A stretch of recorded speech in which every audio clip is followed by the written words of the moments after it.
A GP da Hungria não me decepcionou em 2024, hein? Entregou mais do que eu esperava. Foi uma prova meio insossa nos dois primeiros terços de corrida? Foi. Foi bem insosso, pouca coisa aconteceu. Mas em compensação, no terço final, naquelas últimas 20 voltas, olha, muitas polêmicas, muitos falatórios, muitos rádios. Os rádios hoje foram protagonistas, com o coprotagonismo das estratégias das equipes. Então tá, eu sei por que vocês vieram aqui e eu vou entregar o meu melhor, apesar de não estar num bom dia hoje. Vamos começar pelo vencedor. Parabéns, Oscar Piastri, pela sua primeira vitória na Fórmula 1. Pena que a McLaren deu aquela... Sabe quando você solta o peido e vem aquele caldo de chocolate junto? Foi isso que a McLaren fez com a vitória do Piastri. Sim, o Piastri venceu por méritos. Ninguém mandou o Lando Norris largar mal de novo. A largada do Norris foi muito ruim. Ele acreditou mesmo que um three-wide ali poderia dar certo. Tomou a ultrapassagem do Verstappen, depois o Verstappen devolveu a posição.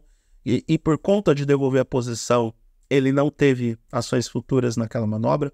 O que eu acho um erro, porque sinceramente ele obteve vantagem objetiva. Se bem que esse não foi o grande crime do Verstappen na corrida de hoje. O Verstappen merece um capítulo à parte para falar das bobagens que ele fez e disse ao longo da corrida.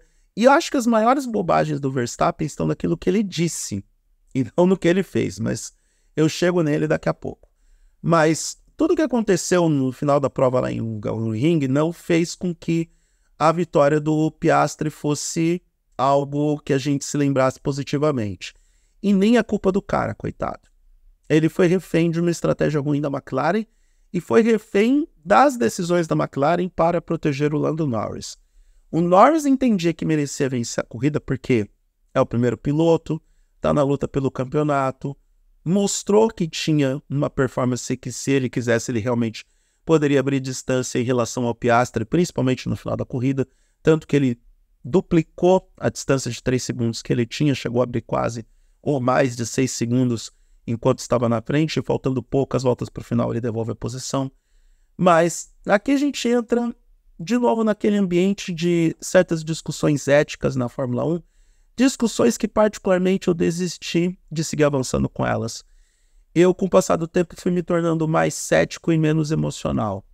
Lances como o de hoje me deixariam revoltado e, no caso que eu estou falando, é o Norris devolver a posição descaradamente para o Piastri para que o Piastri vencesse a sua primeira corrida. Antes me deixaria revoltado porque eu entendia que quem era o melhor tinha que chegar na frente. Quem tinha o melhor carro, quem tinha o carro mais rápido. Mas na Fórmula 1 não é assim. Os pilotos dependem de estratégias, dependem de interesses de equipes, dependem de uma série de variáveis que mostram que esse esporte às vezes não é justo. Se bem que hoje, por justiça, a vitória era do Piastri, porque ele liderou 2/3 da corrida, porque, de novo, não foi responsabilidade dele o movimento estratégico da parada dos pits para que o Norris acabasse assumindo a liderança na parte final da prova. Então, o que foi aquele drama, se é que dá para chamar de drama, aquela troca de rádios entre a McLaren, o pessoal da McLaren com o Lando Norris. Não sei se dá para chamar de drama, porque ali o Norris estava demonstrando uma faceta que, se ao mesmo tempo é algo não condenável, porque boa parte dos campeões do mundo vão pensar em vencer sempre, por outro lado, é algo questionável, porque para o Norris não está levando muito em consideração naquele recorte de narrativa, aquilo que estava apresentado no momento. Diante dos fatos apresentados, o Piastri merecia ter a primeira posição e mereceu a sua primeira vitória, por performance e também pelo problema da estratégia. Eu sei que algumas pessoas vão dizer, mas Piastri que se lasque, o Norris merecia vencer a corrida, ele estava na frente, ele podia ter terminado na frente, estava entregando performance para isso. Mas, sabe, tem 2 aspectos dessa narrativa que precisam ser levados em consideração. A primeira é que a McLaren tinha que se virar com seus BOs. Foi a McLaren que criou esse problema. Foi a McLaren que entendeu que tinha que fazer esse movimento para proteger o Norris do Hamilton em um hipotético avanço do heptacampeão para cima do piloto inglês da McLaren. Algo que efetivamente não ia acontecer. Por melhor que o carro do Hamilton estivesse hoje, ele não era um adversário páreo em termos de performance para a McLaren.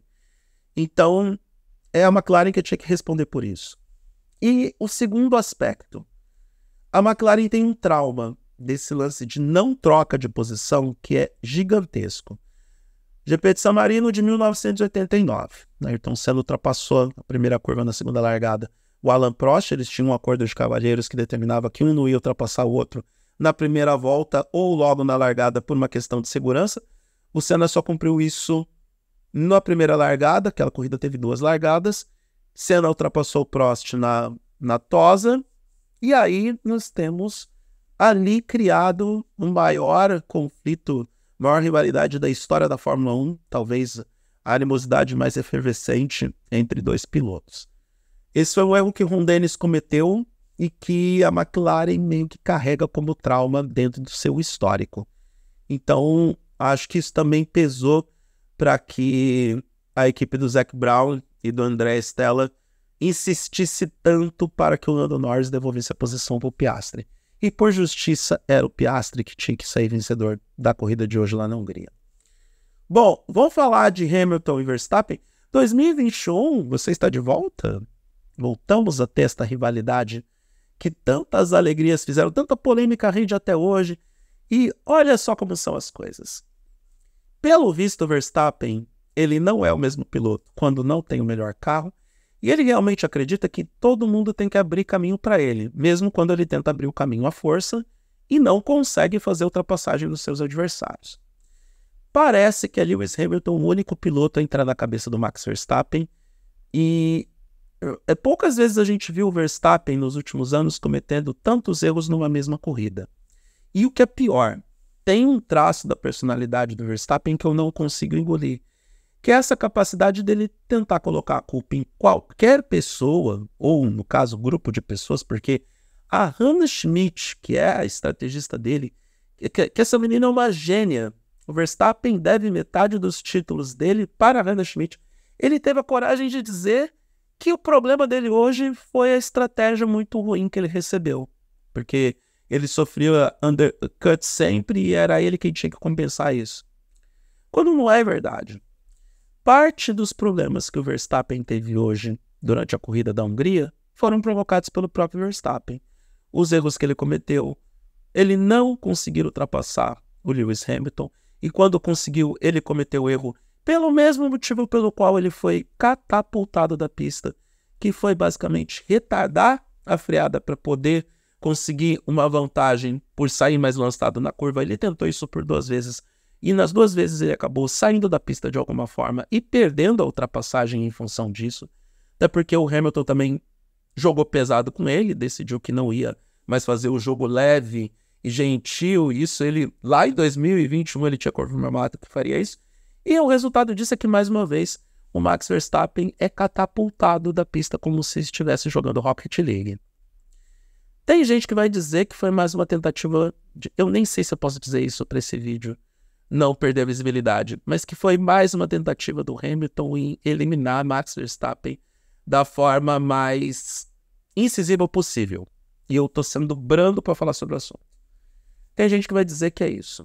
Eu vou dizer que é mais um lance de corrida, porque quando o Verstappen decide tirar o espaço do coleguinha, mesmo quando o coleguinha já tem mais de meio carro na frente, para tangenciar por fora, e no caso do GP da Áustria, o Norris iria fazer aquela curva, as pessoas, os fãs do Verstappen, falaram com todas as letras: ah, é um acidente de corrida, vocês estão sendo muito mimimi, é uma Fórmula 1 Nutella, que ninguém mais pode tentar ultrapassar ninguém pode bater em ninguém.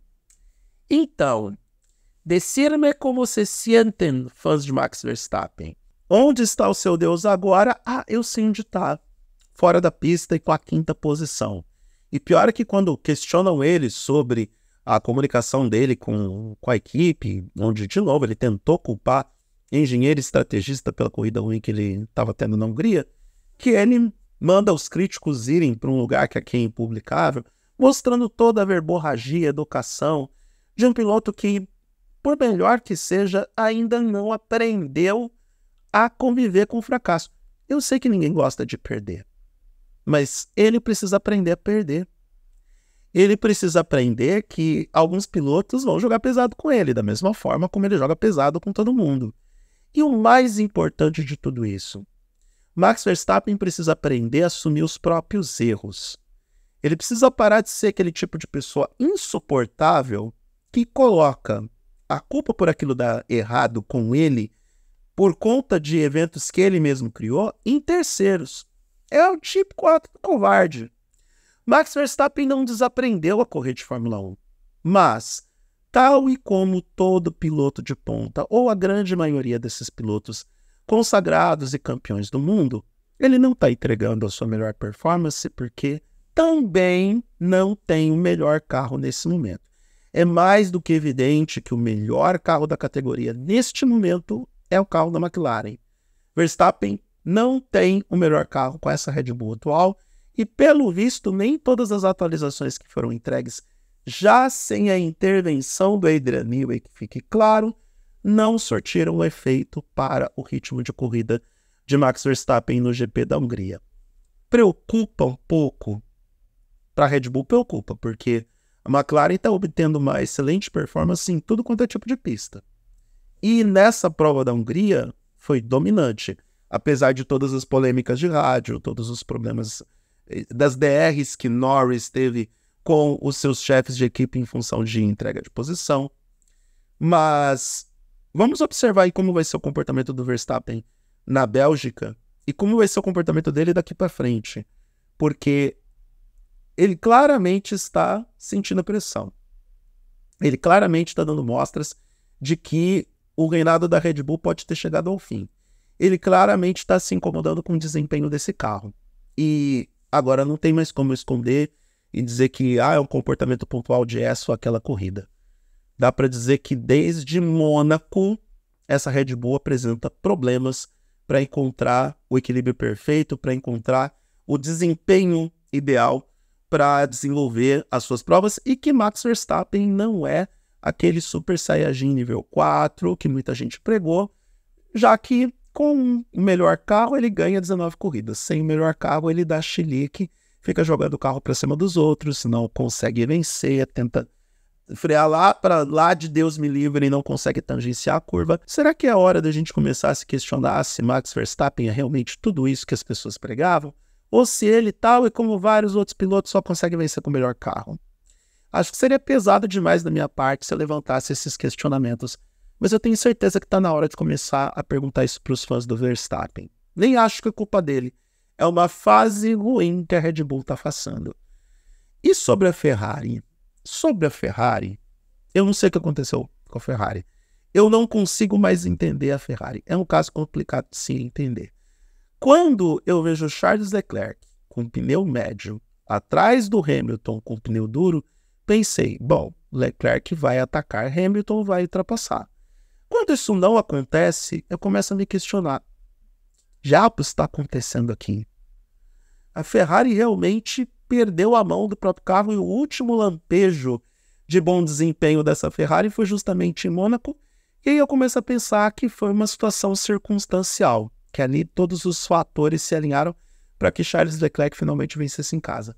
Outra prova de que esta mesma Ferrari está apresentando problemas é que, mesmo com o Verstappen, com o carro todo estupiado depois de ter aquela decolagem no incidente com o Lewis Hamilton, o Carlos Sainz não só não conseguiu manter a posição que ele ocupava em pista, como ele teve dificuldades em ser competitivo contra o Max Verstappen. De novo, não é possível que aquela Red Bull não tenha ficado um pouco avariada com aquela queda. Por que o Carlos Sainz não foi para cima? Olha, acho que o pico de desenvolvimento dessa Ferrari realmente foi alcançado e é melhor a equipe começar a pensar em 2025. Não estou dizendo para jogar a toalha, mas tá difícil responder a principalmente o excelente trabalho que a McLaren fez e ao trabalho que a Mercedes está fazendo, onde a Mercedes finalmente encontrou o ajuste fino desse carro. E a gente vê Hamilton com mais frequência no pódio, aliás, Parabéns para Lewis Hamilton, que conquistou o seu pódio de número 200 na Fórmula 1, alcançando de novo o índice de 50% de aproveitamento nas corridas que ele desenvolveu na categoria, e com mais de 300 largadas ele tem 200 pódios. Que piloto alcançou isso? Então, no caso da Ferrari, me levanta aqueles pontos de interrogação.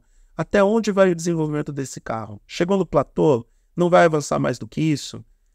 Já é a terceira colocada do Mundial. Com o resultado do GP da Hungria, a McLaren está na vice-liderança no Construtores. Será que vai perder essa terceira posição para a Mercedes, que não só deu sinais de melhora, como são melhoras consistentes? São carros que agora estão não só alcançando o pódio, como também vencendo.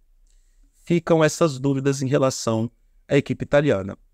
Do mais, uma breve observação em relação à Aston Martin, que demonstrou um certo sinal de melhora, mas ainda é a quinta força.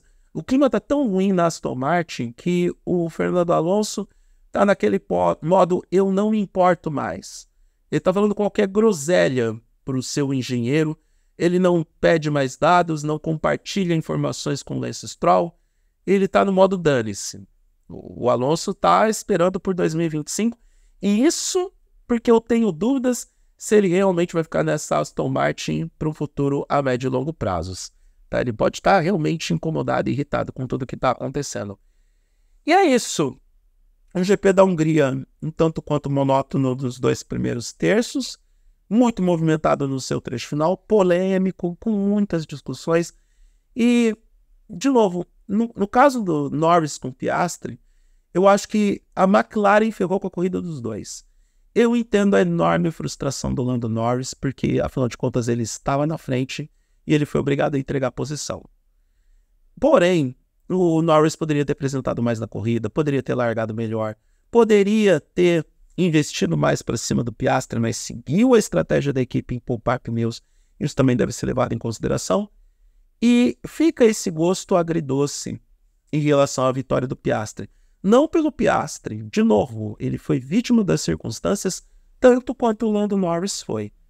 Mas eu entendo que essa vitória deveria ter mais brilho, mais glamour, mais prestígio, e isso foi tirado dele por conta da estratégia que a McLaren entregou para os dois pilotos. Quem tem que tomar o puxão de orelha hoje é mesmo a McLaren, por tudo que fez, tanto com o Piastri quanto com o Norris. Mas eu acho que tirar a vitória do piloto australiano seria um crime, seria um verdadeiro absurdo, porque o Piastri não tem absolutamente nenhuma culpa de tudo o que aconteceu, principalmente no caso das estratégias falidas da McLaren. E vamos ver o que vai acontecer na Bélgica, vamos ver o que esse GP da Bélgica reserva depois que todo mundo vai ter que tomar um calmante, vai ter que procurar um terapeuta ou psicólogo, vai ter que fazer aquela DR, várias equipes tendo que fazer DR durante essa semana para uma prova em Spa que vai marcar o final da primeira metade da temporada, porque é a última corrida antes da Fórmula 1 entrar em férias. Não é o fim da primeira metade no número de corridas, já que alcançamos as 12 corridas já. A gente vai ter um acréscimo dessas provas com o GP da Bélgica, mas a gente tem esse marco simbólico de fim da metade da temporada antes das férias de verão. E algumas equipes não podem trabalhar nas férias, mas vão ter que pensar em alguma coisa, mesmo com todas as equipes em férias coletivas.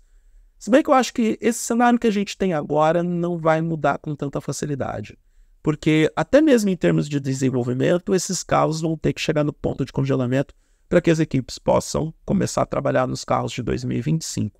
Ainda mais com um regulamento todo modificado para 2026, eu acredito que é melhor acelerar, quem puder acelerar os passos, que o faça, porque vai ter muito trabalho no ano que vem para desenvolver um carro com um regulamento totalmente modificado. Para 2025 ainda são as mesmas regras, mas é bom você poder antecipar esse caminho de desenvolvimento o quanto antes. E é isso. Esse é o meu resumo do GP da Hungria de 2024. Se eu não falei da sua equipe de preferência ou de alguma equipe, é porque não foi relevante.